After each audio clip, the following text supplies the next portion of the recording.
You are America's first line of defense. The best of the best. These are exciting times for America. We are being respected again. We're being respected abroad. And we are restoring our wealth at home. It's about time.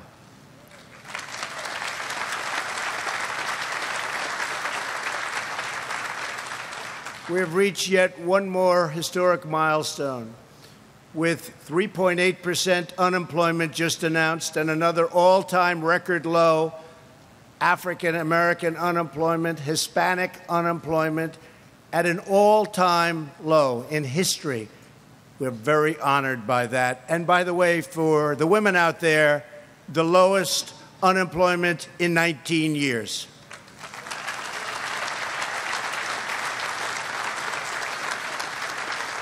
And I'll be soon saying that will be in history also, very soon. That won't take much longer. We're honored to be joined for today's ceremony by Director Coates, Dan Coates. Where's Dan? Thank you. Thank you, Dan. Director Alice, Commissioner McAlennan, Administrator Long, and Acting Director Holman, who's done a fantastic job, along with many of our senior military leaders, General Dunford, General Selva, Admiral Richardson, General Goldfein, and General Langell. Where is everybody? Stand up. These are serious, powerful, incredible people. Please stand up. Great people. Thank you. Incredible people. We're gathered together today for a truly special occasion. We are here to mark a change in command of the United States Coast Guard and celebrate the incredible career of its 25th Commandant, Admiral Paul Zukunft.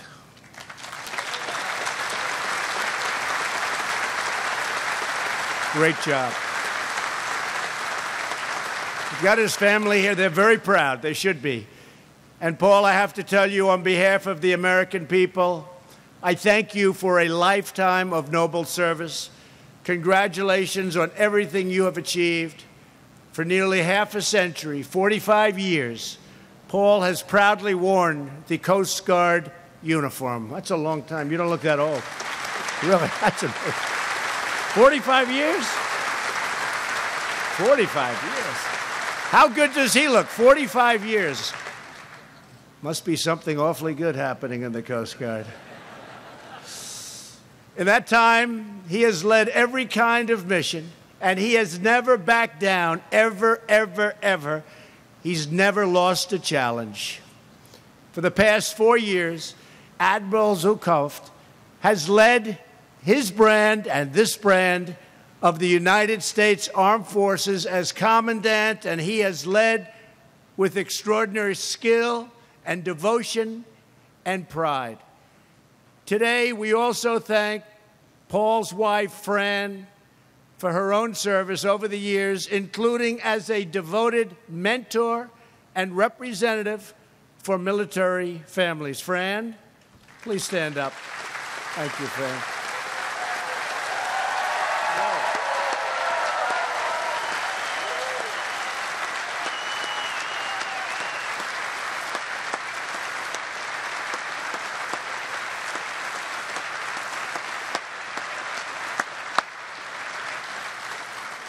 I hate to tell you this, Paul, but she got a bigger hand than all of us, including me. I don't know if I'm happy about this, Paul. Thank you, Fran. And, Fran, we're grateful for everything you've done to advance the Coast Guard mission. It's been a lot. We're also joined by the Admiral's mother, Marge, his brother, Eric, sister, Karen, son, Brett, daughter, Heidi, and granddaughters, Stella and Adeline. Stand up, family. Come on.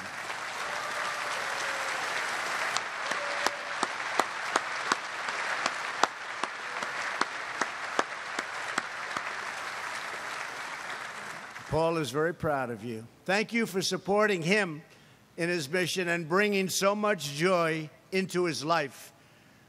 Throughout the Admiral's tenure, He poured his heart and soul into the service of our nation, and he brought remarkable vision to the task of ensuring the Coast Guard's rightful place at the forefront of American security and prosperity.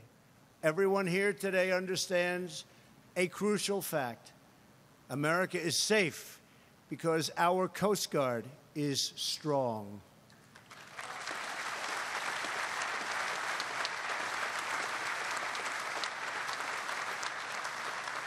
And last season, during the hurricanes, I was in Texas, I was in Florida, I was in Puerto Rico. I saw the work that you did under the most adverse conditions. And I've said this to a lot of people. I don't think any brand has gained more momentum or has gained more of anything than the brand of the United States Coast Guard. People have tremendous respect for the United States Coast Guard. True, right? I've told you that before. You are the elite force that defends our borders, patrols our waters, protects our cities, and keeps our enemies at bay. Paul sharpened the Coast Guard's focus on the Western Hemisphere, a crucial legacy that will long outlive Paul's tenure. This includes greater emphasis on drug interdiction and the formation of historic partnerships to stop this deadly poison, and that's what it is, it's poison, from reaching our shores and destroying our youth and others. Paul also worked tirelessly to protect America's interest in the Arctic. His leadership helped launch the Arctic Coast Guard Forum, and he made a top priority to ensure that the United States military can project American might all the way to the poles. One of the first times I met the Admiral, last year, I asked him, "What do you need?" He replied, "Sir, we need icebreakers, and we need them badly." Well, now you're getting them.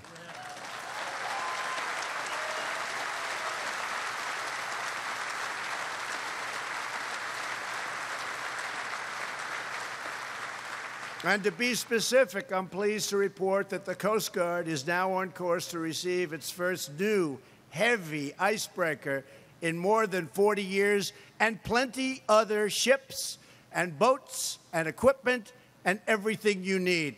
Our new budget, just passed, $700 billion this year, $716 billion next year. You're going to be very well taken care of. You're going to have to split that with a few others, but that's okay.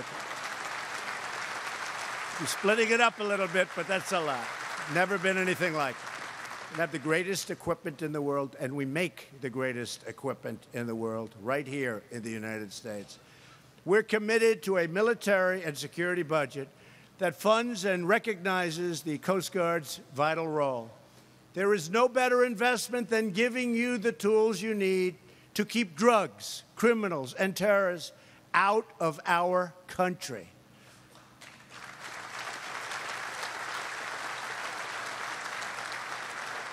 Commandant Admiral Zukunft also spearheaded a new Coast Guard cyber strategy, so important, and he was at the forefront.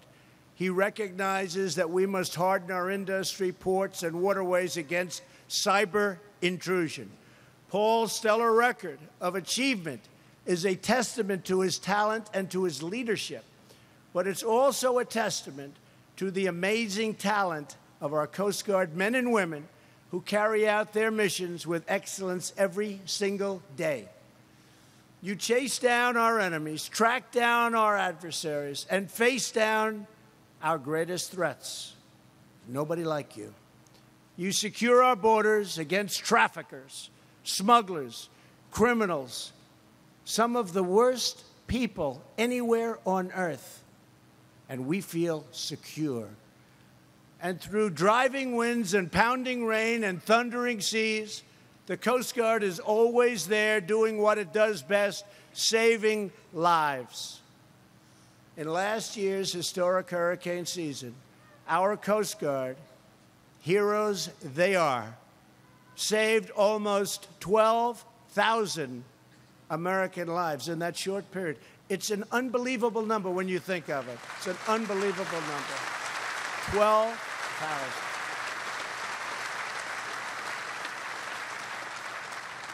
And I got a little education. I asked the Admiral, when that big monster is coming in this case to Texas, and it was coming in, they've never seen a water dump like that, I think, in history. In terms of water coming down, and it would come in, go out, 3 times, 4 times. There's never been anything like it. And his guys and gals, they just followed that thing back and forth, and you were all over it. I said, how dangerous is it? He said, sir, you don't want to know. I said, can the boats ever go down? You know, we have great equipment. Can the boats ever go down? And he said, yes, sir. And that was when I decided I won't be joining the Coast Guard. But he said, they go down. No matter how good you build them, they can go down with those big, powerful waves, can't they? So, great job. That was an incredible job you did. Thank you.